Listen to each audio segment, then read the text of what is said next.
जय शिव भोलेनाथ की। शिव अमर है, अजर है और शिव सत्य है। शिव जी की ये कहानी, इस कथा को जो भी भक्तगण सुनता है उसको सुख समृद्धि एवं वैभव की प्राप्ति होती है।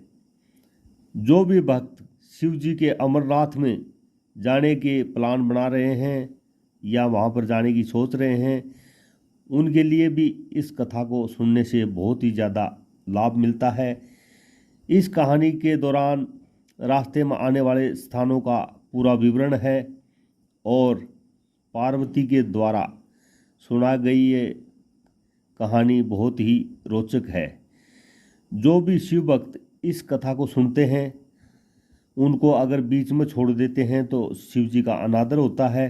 अतः सभी भक्तगणों से मेरा अनुरोध है कि कहानी को पूरा सुने और जो भी भक्तगण इस कहानी को सुन कर के अमरनाथ के दर्शन के लिए जाते हैं उनको बहुत ही ज़्यादा फायदा होता है।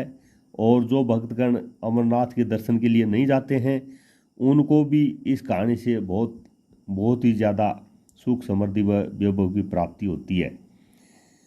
एक बार देवी पार्वती ने देवों के देव महादेव से पूछा, ऐसा क्यों है कि आप अजर हैं, अमर हैं, लेकिन मुझे हर जन्म के बाद नए स्वरूप में आकर फिर से बरसों तप के बाद आपको प्राप्त करना होता है। जब मुझे आपको पाना है तो मेरी तपस्या और इतनी कठिन परीक्षा क्यों? आपके कंठ में पड़ी नरमुंड माला और अमर होने के रहस्य क्या है? महादेव ने पहले तो देवी पार्वती के उन सवालों का जवाब देना उचित नहीं समझा, लेकिन पत्नी हठ के कारण कुछ गूढ़ रहस्य उन्हें बताने पड़े। शिव महापुराण में मृत्यु से लेकर अजर अमर तक कई प्रसंग हैं, जिनमें एक साधना से जुड़ी अमर कथा बड़ी रोचक है, जिसे भक्तजन अमरत्व की कथा के रूप में जानते हैं। हर वर्ष हिमालय में अमरनाथ, कैलाश और मानसरोवर तीर्थ स्थलों में लाखों श्रद्धालु पहुंचते हैं, सैकड़ों किलोमीटर की दूरी पर पैदल यात्रा करते हैं। क्यों? यह विश्वास यूं ही नहीं उपजा। शिव के प्रिय अधिक मास अथवा आषाढ़ पूर्णिमा से श्रावण मास तक की पूर्णिमा के बीच अमरनाथ की यात्रा भक्तों के खुद से जुड़े रहस्यों के कारण और प्रासंगिक लगती है। पौराणिक मान्यताओं के अनुसार अमरनाथ की गुफा ही वह स्थान है जहां भगवान शिव ने पार्वती को अमर होने के गुप्त रहस्य बतलाए थे। उस दौरान वहां उन दो दिव्य ज्योतियों के अलावा तीसरा कोई प्राणी नहीं था, न महादेव का नंदी और न ही उनका नाग, न सिर पर गंगा और न ही गणपति और कार्तिकेय। गुप्त स्थान की तलाश में महादेव ने अपने वाहन नंदी को सबसे पहले छोड़ा। नंदी जिस जगह पर छूटा उसे ही पहलगाम कहा जाने लगा। अमरनाथ यात्रा यहाँ से शुरू होती है। यहाँ से थोड़ा आगे चलने पर शिवजी ने अपनी जटाओं से चंद्रमा को अलग कर दिया। जिस जगह ऐसा किया वह चंदनबाड़ी कहलाती है। इसके बाद गंगा जी को पंचतरणी में और कंठाभूषण सर्पों को शेषनाग पर छोड़ दिया। इस प्रकार इस पड़ाव का नाम शेषनाग पड़ गया। अमरनाथ यात्रा में पहलगाम के बाद अगला पड़ाव है गणेश टाप। मान्यता है कि इसी स्थान पर महादेव ने पुत्र गणेश को छोड़ा।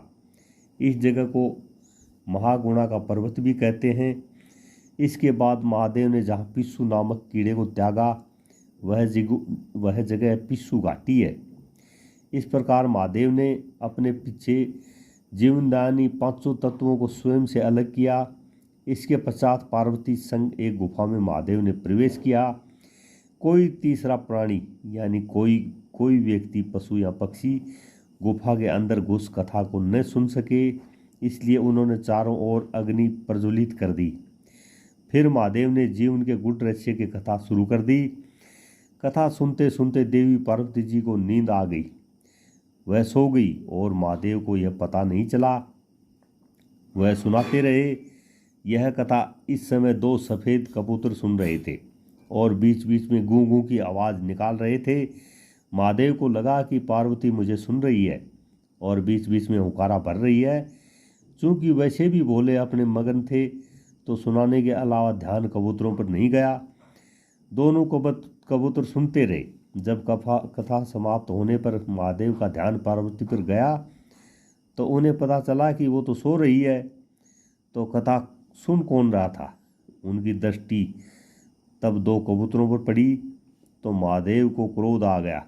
वही कबूतर का जोड़ा उनकी शरण में आ गया और बोला, भगवान, हमने आपसे अमर कथा सुनी है, यदि आप हमें मार देंगे तो यह कथा झूठी हो जाएगी, हमें पथ प्रदान करें।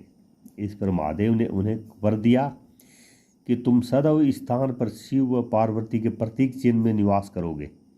अंततः कबूतर का यह जोड़ा अमर हो गया और यह गुफा अमरनाथ की साक्षी हो गई। इस तरह इस स्थान का नाम अमरनाथ पड़ा। मान्यता है कि आज भी इन दो कबूतरों के दर्शन भक्तों को होते हैं। जिन भक्तों के इन दो कबूतरों के दर्शन होते हैं वो बहुत ही अच्छे खुदकिस्मती माने जाते हैं। अमरनाथ गुफा में यह भी प्रतीक का ही चमत्कार है कि शिव जी की पूजा वाले विशेष दिनों में बर्फ के शिवलिंग अपना आकार ले लेते हैं।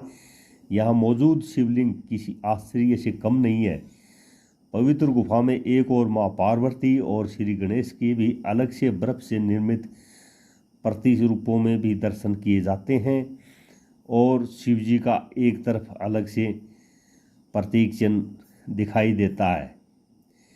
जिन भक्तों को यह प्रतीक चिन्ह बहुत ही अच्छे ढंग से दिखाई देता है वो भी बहुत ही खुदकिस्मती माने जाते हैं, और जिन भक्तों को दोनों कबूतर नज़र आ जाते हैं तो वह बहुत ही अच्छे किस्मत के धनी, और उनको भविष्य में वहाँ पर जा कर के धारणा बनी हुई है कि अगर कोई पत्थरों से जिस तरह का आकार वहाँ पर बना देता है, 1 मंजिल 2 मंजिल या 3 मंजिल, और शिव जी को स्मरण करके और वहाँ से चलता है तो उसकी मनोकामना पूर्णतः पूरी होती है। यह एक धारणा है, और जो शिव जी में आस्था रखते हैं उनको यहाँ से जाने से पहले ही इन बातों को ध्यान में रख करके जाना चाहिए, जिससे इन चीज़ों का वो भी लाभ ले सके। जय शिव भोले, जय हो पार्वती जी।